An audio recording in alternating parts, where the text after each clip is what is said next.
नमस्कार दोस्तों, स्वागत है आप सभी का। दोस्तों, जैसा कि पिछले वीडियो में आपने देखा था, हम लोगों ने कुछ बेसिक चीजें डिस्कस की थी जो कि भारत के लिए काफी महत्वपूर्ण है इसकी स्थिति और अवस्थिति जानने के लिए। तो भारत और उनके राज्यों के बारे में हमने जाना था और जो देशांतरी और अक्षांशीय विस्तार है इसके बारे में हमने पढ़ा था। जो फैक्चुअल चीजें हैं उसको जानना जरूरी था, तो वो चीजें पढ़ी थी हमने। और जो तटीय राज्य हैं इनके बारे में जानकारी ली थी। तो आप सभी से एक प्रश्न है, प्लीज कमेंट के माध्यम से जरूर बताइएगा कि भारत में कुल तटीय राज्यों की संख्या कितनी है। ठीक है, ये चीज हमने कल के वीडियो में बता दिया था, तो प्लीज आप कमेंट करके हमें जरूर बताइएगा। ठीक है, तो हम आगे चलते हैं, इसमें बात करते हैं इसके देशांतरी विस्तार की। तो जैसा कि हमने बताया था कि जो इसका पूर्वी पश्चिमी हिस्सा है वो 68 डिग्री 7 मिनट पूर्वी देशांतर से घिरा हुआ है, और जो पूर्वी हिस्सा है वो 97 डिग्री 25 मिनट पूर्वी देशांतर से घिरा हुआ है। तो अगर इन दोनों के बीच में देखा जाए तो अगर 97 या 98, इसको अगर मान लेते हैं 68 69 डिग्री और उसको 97, लगभग 30 देशांतरी रेखाओं का यहाँ से विस्तार हुआ है। ठीक है, 30 देशांतर रेखाओं का विस्तार हुआ है पश्चिमी से और पूर्वी हिस्से के बीच में। यानी कि भारत से कुल कितनी देशांतर रेखाएं गुजरती हैं? कुल 30 देशांतर रेखाएं भारत से गुजरती हैं। तो अगर इसको हम ग्लोब पे देखें तो ग्लोब पे पृथ्वी पर जो देशांतर रेखाओं की जो संख्याएं हैं, जो काल्पनिक रेखाएं खींची गई हैं, वो कुल 360 देशांतर रेखाएं हैं। ठीक है, पृथ्वी पर कुल 360 देशांतर रेखाओं का विस्तार हुआ है। ठीक है, तो जैसा कि आप जानते हैं पृथ्वी एक चक्कर लगाने में कुल 24 घंटे का समय लेती है। ठीक है, अगर इस 24 घंटे को मिनट के बदले तो ये 60 से मल्टीप्लाई करेंगे तो लगभग 1440 मिनट यहां पर आएगा। ठीक है, यानी कि एक चक्कर लगाने में कुल कितना समय लगता है? 1440 मिनट का समय लगता है। यानी कि कुल 360 देशांतर रेखाओं को क्रॉस करने में 360 देशांतर रेखाओं को क्रॉस करने में कुल 1440 मिनट का समय लगता है। और अगर 1 डिग्री की बात की जाए, अगर 1 डिग्री की देशांतर रेखा की बात की जाए तो कितना मिनट लगेगा? 4 मिनट। ठीक है, ये कैलकुलेट हो जाएगा। आप अगर इसे भाग देंगे तो ये निकल के आएगा इसमें से। तो ये भी एग्जाम में पूछा जाता है कि पृथ्वी को 1 डिग्री घूमने में कितना समय लगता है? तो 4 मिनट का समय लगता है। ठीक है, तो अगर 1 डिग्री घूमने में 4 मिनट का समय लगता है, तो अभी हमने बताया आपको कि भारत में कुल 30 देशांतर रेखाओं का विस्तार है। तो अगर 30 देशांतर रेखाओं की बात करें तो 30 देशांतर रेखाओं को पार करने में कितना समय लगता होगा? अगर 30 से इस 4 में मल्टीप्लाई कर दें तो कितना आ जाएगा? 120 मिनट। ठीक है, यानी कि 2 घंटे। पृथ्वी को यहां से यहां पे घूमने में कितना समय लगता है? कुल 2 घंटे का समय लगता है, जैसे कि मैंने यहां पे कैलकुलेट करके आपको दिखाया है। तो इसका मतलब यह है कि जो समय यहां पे होगा और जो समय यहां पे होगा, इन दोनों के समय में 2 घंटे का अंतर हो जाता है। अगर भारत के पूर्वी हिस्से की बात की जाए और भारत के पश्चिमी हिस्से की बात की जाए तो दोनों के मध्य 2 घंटे का अंतर होता है। तो अगर बात करें तो अगर जैसे यहां 1 बज रहा है तो जरूरी नहीं है कि यहां 3 बजेगा। ठीक है, इसके लिए एक मानक समय निर्धारित किया गया है जो दोनों को बैलेंस कर सके। अगर नहीं ये होता तो क्या होता? ये जो अरुणाचल प्रदेश का जो समय है और जो गुजरात का समय है, इन दोनों में 2 घंटे का अंतर होगा। और दिक्कत ये हो जाती है अगर ये कहते कि हमारा जो समय है वो पूरे इंडिया में फॉलो किया जाएगा, और यहां की बात होती है तो ये कहते हैं हमारा पूरा समय इंडिया में फॉलो किया जाएगा। ठीक है, तो जैसा कि आप जानते हैं कहीं भी अगर 2 लोगों के बीच में कोई किसी एक चीज के लिए अगर विवाद होता है तो बीच में कोई आता है और कहता है ना आपका होगा ना आपका होगा। तो सेम चीज यहां भी है, ना इनका है और ना ही इनका है। तो इन दोनों के एक बीच में एक रेखा खींची गई है। वो बीच में कैसे खींची गई है? अगर इससे और इससे दोनों देशांतरों की बात करें तो अगर दोनों को, अगर ये 97 है, ठीक है, और ये जो है 68, इन दोनों को ऐड करें कितना आ जाएगा? 165, और इसको 2 से विभाजित कर दें तो कितना आ जाता है? 82.5, यानी कि 82.5। ठीक है, 82.5। तो इसी 82.5 डिग्री को, यानी कि 82.5 डिग्री को एक मानक रेखा, मानक देशांतर रेखा के रूप में निर्धारित किया गया है कि जो भारत की जो मानक समय रेखा होगी वो 82.5 डिग्री पूर्वी देशांतर होगी। ठीक है, ना इनका होगा और ना ही इनका होगा। तो ये जो 82.5 डिग्री पूर्वी देशांतर है, ये कैसे निकाला गया है ये आपने देख लिया ना। तो 82.5 डिग्री जो देशांतर रेखा है वो भारत के एकदम बीचों बीच से गुजरती है। तो जो देशांतर मानक देशांतर रेखा है वो कितने राज्यों से होकर गुजरती है? भारत के कुल 5 राज्यों से होकर के मानक समय रेखा जो है भारत की वो 5 राज्यों से होकर के गुजरती है। वो कौन कौन से राज्य हैं? तो देखा जाए तो ये रेखा थोड़ी सी टेढ़ी बनी हुई है, पूरा क्लियर नहीं हुआ है, इसकी वजह से तो मैं बोल देता हूं आपसे, उत्तर प्रदेश, मध्य प्रदेश, छत्तीसगढ़, उड़ीसा और आंध्र प्रदेश, इन 5 राज्यों से होकर के ये मानक देशांतर रेखा, मानक समय रेखा जिसको बोला जाता है, वो गुजरती है। कितनी डिग्री से? 82.5 डिग्री पूर्वी देशांतर से। ये 5 राज्यों से होकर के गुजरती है, जो कि उत्तर प्रदेश के इलाहाबाद के नैनी से होकर के गुजरती है। ठीक है, यहां पे कुछ है, इसका पोजीशन नैनी था, इस नैनी से होकर के ये देशांतर रेखा गुजरती है। तो एग्जाम में काफी पूछा जाता है कई बार, निम्न में से कौन सा शहर मानक समय रेखा पे स्थित है? तो वो कौन सा है? इलाहाबाद। ठीक है, इलाहाबाद या इलाहाबाद के अंतर्गत जो आता है वो है नैनी। अगर नैनी दे देता है डायरेक्ट तो हम नैनी पे ही ऑप्शन टिक करेंगे। ठीक है, तो ये इलाहाबाद के नैनी से होकर के हमारा मानक समय रेखा गुजरता है। ठीक है, अब इसके बाद बात करेंगे हम कर्क रेखा की। एक रेखा और गुजरती है भारत से होते हुए जिसको बोलते हैं कर्क रेखा। अगर आपने ग्लोब देखा होगा तो जो हमने आपको अक्षांश रेखा बताया था, तो जो ये 0 डिग्री अक्षांश रेखा है इसको हम विषुवत रेखा कहते हैं। इसको क्या कहा जाता है? विषुवत रेखा कहा जाता है। और अगर इसके उत्तर में 23.5 डिग्री चले, अगर इसके उत्तर में हम 23.5 डिग्री चलते हैं, 23.5 डिग्री, तो वो ये उत्तरी, ठीक है, ये उत्तरी है, इसको कहते हैं कर्क रेखा। 23.5 डिग्री उत्तरी अक्षांश रेखा को क्या कहा जाता है? कर्क रेखा। ठीक है, और अगर हम दक्षिण में उतना ही चलते हैं, 23.5 डिग्री दक्षिण चलते हैं, 23.5 डिग्री दक्षिण, तो इसको क्या कहा जाता है? इसको कहते हैं मकर रेखा। तो इन तीनों में से एक रेखा जो है वो है कर्क रेखा, जो भारत से गुजरती है। बाकी ये दोनों रेखाएं भारत से नहीं गुजरती है, यानी कि जो 23.5 डिग्री उत्तरी अक्षांश रेखा है वो भारत से होकर गुजरती है, जिसको कर्क रेखा कहा जाता है। तो एग्जाम में यह भी पूछा जाता है कि भारत से कर्क रेखा कुल कितने राज्यों से होकर के गुजरती है? तो कुल 8 राज्यों से, कुल 8 राज्यों से होकर के कर्क रेखा गुजरती है। जैसे कि हम देखें यहां पे गुजरात, राजस्थान, मध्य प्रदेश, छत्तीसगढ़, झारखंड, पश्चिम बंगाल, त्रिपुरा और मिजोरम। ठीक है, कुल 8 राज्यों से होकर के ये कर्क रेखा जो है भारत से गुजरती है। और एक क्वेश्चन इसमें एक और आता है कि कर्क रेखा भारत में सबसे लंबी दूरी किस राज्य में तय करता है? ठीक है, किस राज्य में तय करता है? वो इसका आंसर हो जाएगा मध्य प्रदेश। सबसे ज्यादा दूरी जो है मध्य प्रदेश में तय करती है कर्क रेखा। और दूसरा ये क्वेश्चन आता है कि इन जो 8 ये राज्य हैं, इनमें से एक राज्य ऐसा है जिसकी राजधानी जो है वो कर्क रेखा पर ही स्थित है। वो कौन सी राजधानी है? झारखंड की राजधानी है रांची। ठीक है, रांची जो है वो कर्क रेखा पर ही स्थित है। तो ये क्वेश्चन काफी बार बार पूछा जाता है कि इनमें से कौन सी राजधानी कर्क रेखा पर स्थित है? तो वो है झारखंड की राजधानी रांची, जो कर्क रेखा पर स्थित है। और 2 मुख्य क्वेश्चन और हैं, जो कि एक गांधीनगर जो है, गुजरात की जो राजधानी है गांधीनगर, और मध्य प्रदेश की राजधानी है भोपाल। ठीक है, ये दोनों जो हैं, ये 2 राजधानियां हैं, ये कर्क रेखा के काफी करीब है। तो ये इससे भी प्रश्न बनता है कि निम्न में से कौन सा ये राजधानी कर्क रेखा के निकटतम स्थित है?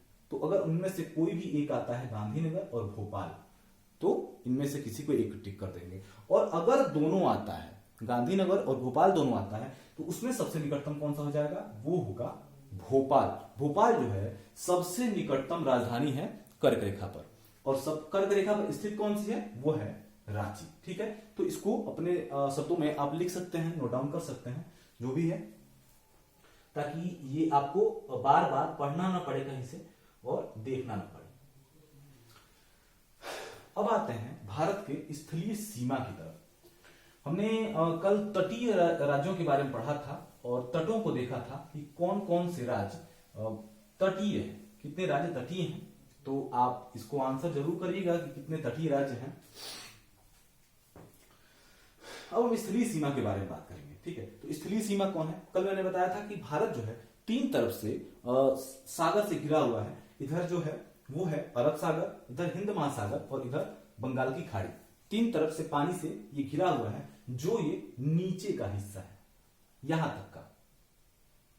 तक का जो हिस्सा है वो पानी से घिरा हुआ है। बाकी जो है ये स्थलरुद्ध सीमाएं हैं, जो कि किसी न किसी स्थल से घिरी हुई है। बाकी जो दक्षिण का हिस्सा है वो जल से घिरा हुआ है। तो अगर हम बात करें कि भारत की जो सीमा है, स्थलीय सीमा है, उसकी लंबाई कितनी है, ये एग्जाम में ये भी पूछा जा चुका है कि भारत की स्थलीय सीमा की लंबाई, स्थलीय सीमा की लंबाई कितनी है? ये है 15,200 किलोमीटर, ठीक है। ये यहां से जो गुजरात का ये तट देख रहे हैं आप, यहां से जो है ये अरब सागर लग जाता है और इसके ऊपर जो है ये पाकिस्तान और ऊपर ये जो पूरी सीमा है ये स्थलीय है। तो जो इसकी यहां से यहां तक की जो है, यहां से यहां तक का जो है लंबाई जो है ये कितना है? 15,200 किलोमीटर है, ठीक है। और अगर हम पूरे तट की बात करें तो तट की लंबाई कितनी है? तट की जो लंबाई है, तट रेखा, भारत में जो तट रेखा है, अभी हमने 15,200 किलोमीटर ये देखा, और ये कितनी है, यानी कि तटीय लंबाई। तटीय लंबाई कितनी है?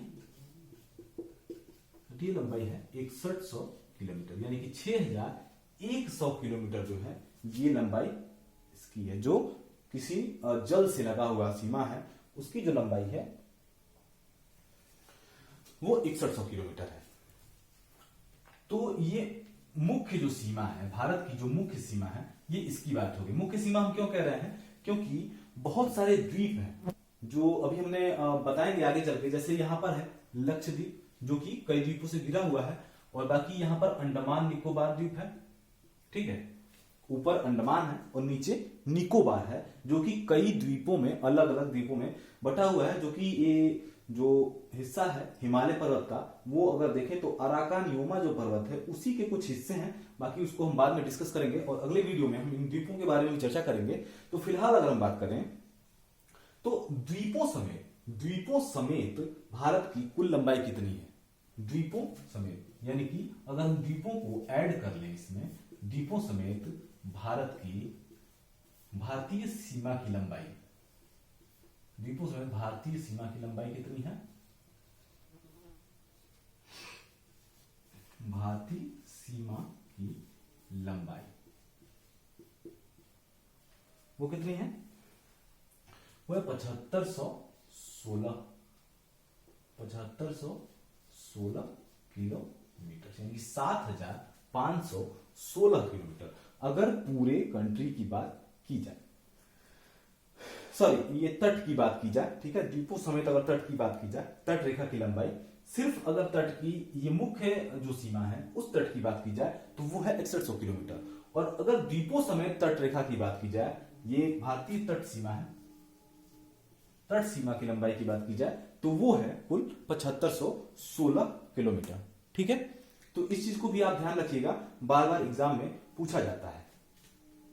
और मान लीजिए अगर पूछ दे कि भारत के कुल जो सीमा है उसकी लंबाई कितनी है, भारत के कुल सीमा की लंबाई कितनी है, तो वो कितना हो जाएगा? जैसा कि मैंने बताया था कि जो ये ऊपर की जो सीमा है, यानी कि स्थलीय सीमा है, वो कितना बताया था हमने? 15,200 किलोमीटर। और दूसरी चीज है, द्वीपों समेत भारत की तट सीमा की लंबाई कितनी है? वो है 7516, यानी कि ये सीमा और जो द्वीप हैं छोटे छोटे, अंडमान निकोबार और लक्षद्वीप जैसे अनेक जो द्वीप हैं, उनकी सीमा को मिला करके कितना है?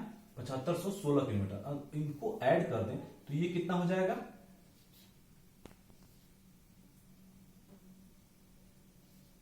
22,716 किलोमीटर। यानी कि भारत की कुल सीमा की लंबाई कितनी है, 22,716 किलोमीटर। ठीक है, ये चीज आपको ध्यान रखना होगा कि कितनी लंबाई है टोटल।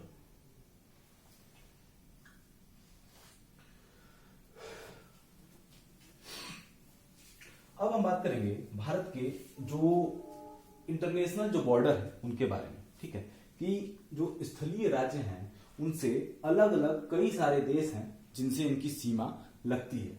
जैसे कि अगर हम बात करें कि कुल कितने देशों से भारत की सीमा लगती है, तो वो क्या होगा, जैसे आप देख सकते हैं पाकिस्तान, अफगानिस्तान, चीन, नेपाल, भूटान, म्यांमार और ये बांग्लादेश। ठीक है, तो कुल 7 देश हैं जिससे भारत की सीमा लगती है। भारत इंटरनेशनल सीमा साझा करता है कुल कितने देशों से, 7 देशों से। उसमें कौन कौन सा है, पाकिस्तान, अफगानिस्तान, नेपाल, भूटान 4 हो गए, 5 चाइना, म्यांमार 6 और ये बांग्लादेश जो है 7। यानी कि कुल 7 देश जो है भारत से सीमा साझा करते हैं। ठीक है, अब हम ये इसमें सबसे बड़ा चीज ये है जो प्रश्न पूछा जाता है एग्जाम में, वो यही है कि निम्न में से कौन सा राज्य किस देश से लगा हुआ है।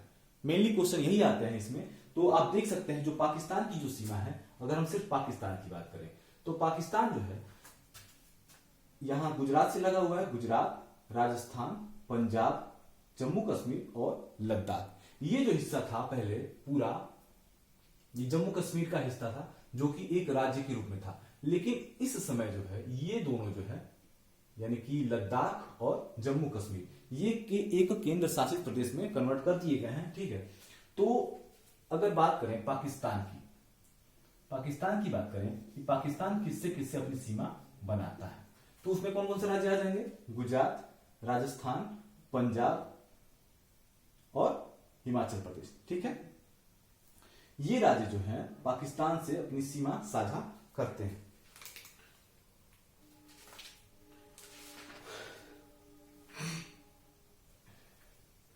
और जो जम्मू कश्मीर है और लद्दाख है ये भी अपनी सीमा साझा करते हैं। माफी चाहेंगे, ये जो हिमाचल प्रदेश का हिस्सा है, शायद यहाँ पे बॉर्डर गलत बन गया है। ठीक है, तो जो ये हिस्सा है ये यहाँ पे ऐसे लगा हुआ है और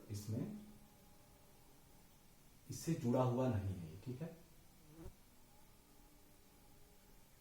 पाकिस्तान से ये हिस्सा नहीं लगा हुआ है।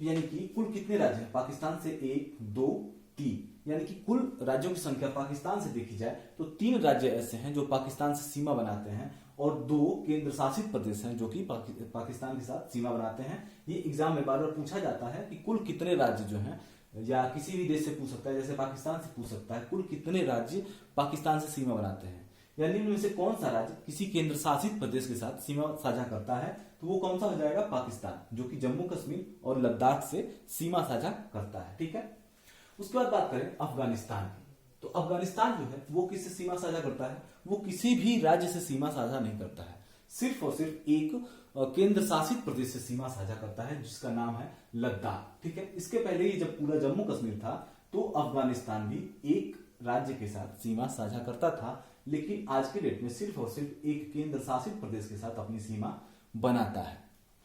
ठीक है, उसके बाद हम चीन पे आए और सबसे एक प्रश्न और पूछा जाता है कि पाकिस्तान जो है सबसे लंबी सीमा रेखा किस राज्य के साथ बनाता है, तो उसका आंसर क्या हो जाएगा, वो है राजस्थान। ठीक है, हर देश के साथ पूछता है कि सबसे लंबी सीमा किस राज्य के साथ बनती है, तो वो हो जाएगा राजस्थान के साथ। ठीक, और अफगानिस्तान की बात करें तो वो सिर्फ लद्दाख के साथ सीमा साझा करता है। तीसरा देश आता है चाइना, जो कि बहुत बड़ा देश है और लगभग यहां से लेकर यहां तक पूरा, यानी कि लद्दाख से लेकर के यहां अरुणाचल प्रदेश तक ये भारत से सटा हुआ है। बीच बीच में ये नेपाल और भूटान ये कहीं कहीं ब्रेकर लगाए हुए हैं, लेकिन यहां से यहां तक पूरा ये यहां से लगा हुआ है। तो अगर चाइना के परिप्रेक्ष्य में बात करें तो चाइना कुल कितने राज्यों से अपनी सीमा साझा करता है भारत के?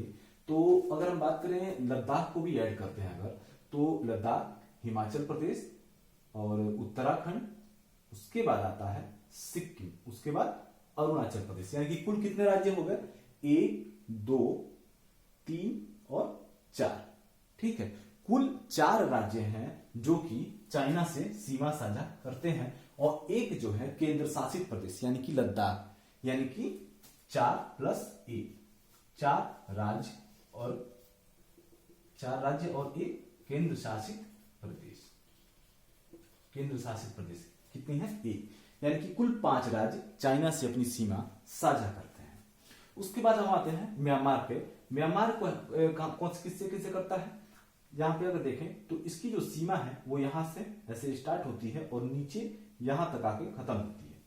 तो बीच में कितने राज्य हैं? यहाँ पे है अरुणाचल प्रदेश, उसके बाद है नागालैंड, फिर मणिपुर, मिजोरम, यानी कि 1, 2, 3 और 4 राज्य हैं जो कि म्यांमार से अपनी सीमा साझा करते हैं। ठीक है, सबसे लंबी सीमा इसमें किसमें है? इसमें जो है अरुणाचल प्रदेश जो है वो म्यांमार से सबसे लंबी सीमा रेखा बनाता है और चाइना के परिप्रेक्ष्य में बात करें तो वो भी जो है अरुणाचल प्रदेश से ही अपनी सबसे लंबी सीमा बनाता है। ठीक है, उसके बाद हम आते हैं यहां, ये बांग्लादेश जो है, बांग्लादेश बीडी, ये कितने राज्यों से सीमा साझा करता है? इसके चारों तरफ हम देखें तो इसकी जो सीमा है वो यहां से स्टार्ट होती है और ऐसे ऐसे यहां तक जाती है।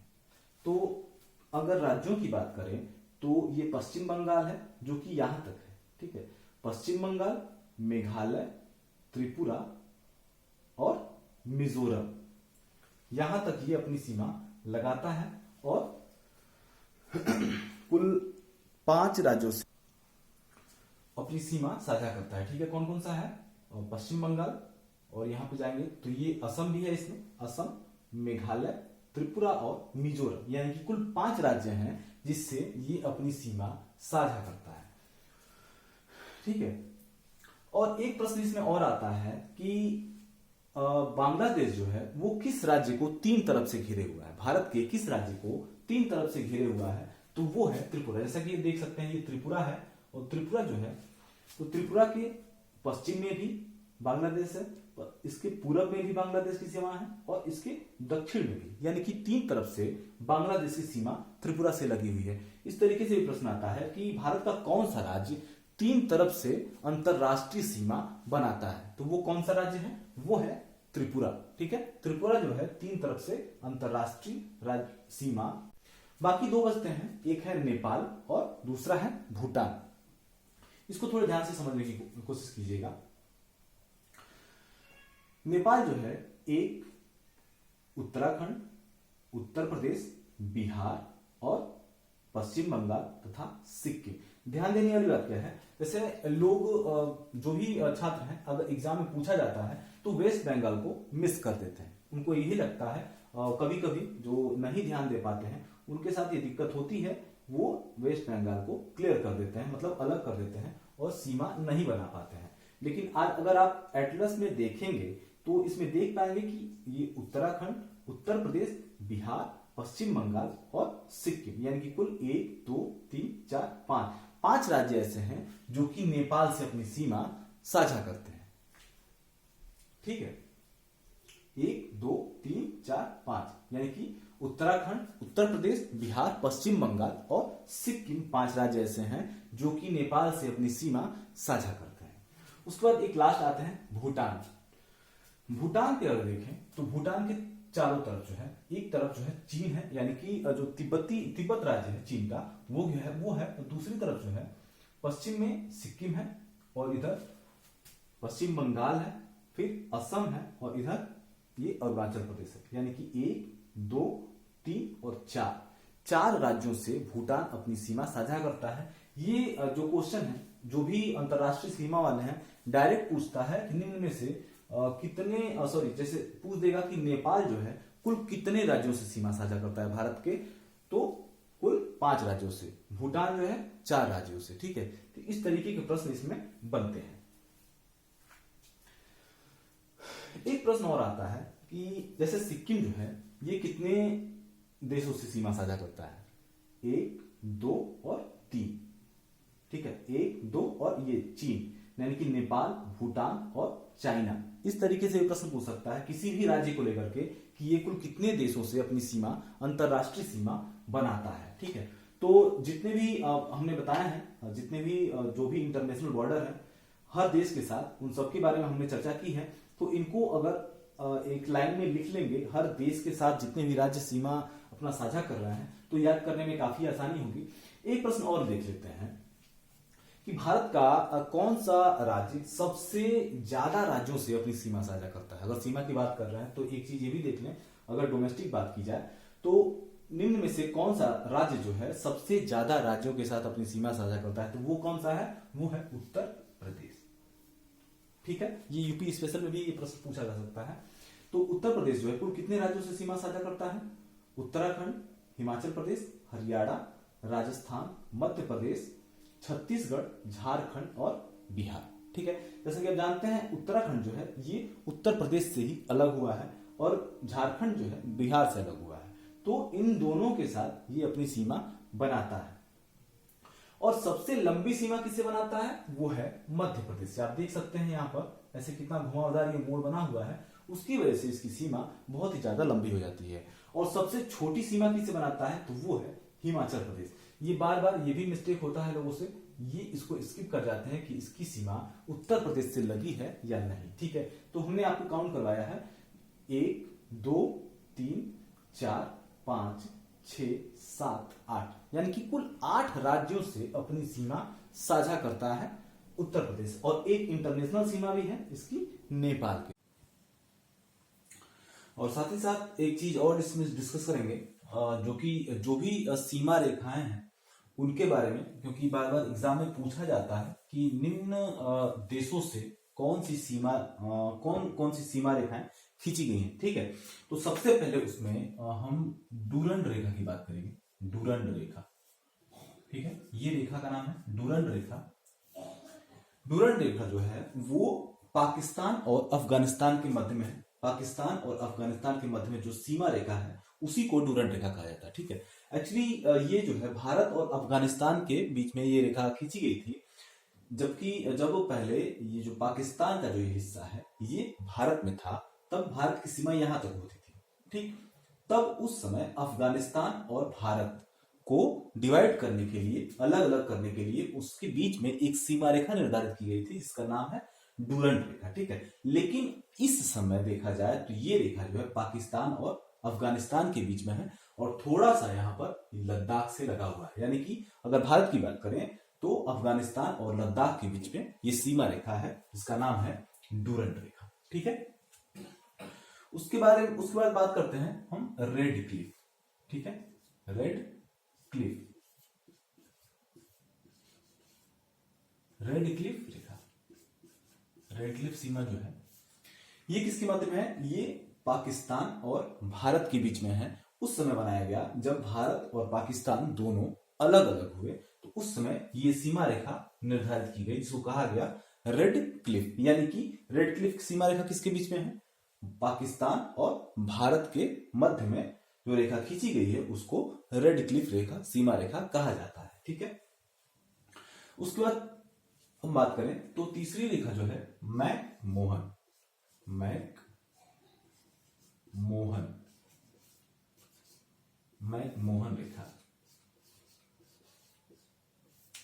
मैकमोहन रेखा किसके माध्यम है? मैकमोहन रेखा ज्यादातर तो चीन और भारत के मध्य में जो सीमा बनाई गई है उसी सीमा रेखा को मैकमोहन रेखा कहा जाता है। ठीक है, तो जो ये मैकमोहन रेखा एग्जैक्टली जो है ये अरुणाचल प्रदेश का जो हिस्सा है। एक्चुअली चीन जो है ये दावा करता है कि जो अरुणाचल प्रदेश का हिस्सा है वो चीन का है। ठीक है, तो उसी को अलग करने के लिए एक सीमा रेखा निर्धारित की गई जिसका नाम है मैकमोहन रेखा, जो चीन और अरुणाचल प्रदेश के बीच में ये सीमा रेखा बनाई गई है। ठीक है, तो इसको ऐसा भी कहा जाता है कि भारत और चीन के मध्य में कौन सी सीमा रेखा है, उसको कहा जाता है मैकमोहन रेखा। और लास्ट में एक जो है इसको कहते हैं zero line. Zero line, zero line ये किसके मध्य में है, ये बांग्लादेश और भारत के मध्य में है। ठीक है, तो ये एग्जैक्टली देखा जाए तो बांग्लादेश और त्रिपुरा के मध्य में ये सीमा रेखा बनाई गई है, जिसको जीरो लाइन के नाम से जाना जाता है। बांग्लादेश और त्रिपुरा, ये त्रिपुरा जो है 3 तरफ से घिरा हुआ, अभी मैंने बताया आपको बांग्लादेश से, उसी के मध्य में ये जीरो लाइन रेखा खींची गई है। ठीक है, तो ये जो चीजें थी काफी इंपॉर्टेंट, जो कि इंटरनेशनल रिलेशन थे, बॉर्डर थे, उनके बारे में ये जानकारी थी। तो काफी इंपॉर्टेंट चीजें हैं ये, जो डायरेक्ट एग्जाम में पूछे जाते हैं। ठीक है, तो जो भी है आप इसको नोट कर ही लिए होंगे। और वीडियो कैसा लगा प्लीज कमेंट के माध्यम से आप जरूर बताएं। और जो लोग भी चैनल पर नए हैं अभी, वो चैनल को सब्सक्राइब जरूर कर ले, ताकि आगे आने वाली जो भी वीडियोस हो वो आप तक आसानी से पहुंच सके। ठीक है, फिर मिलते हैं अगले वीडियो के साथ, तब तक के लिए धन्यवाद।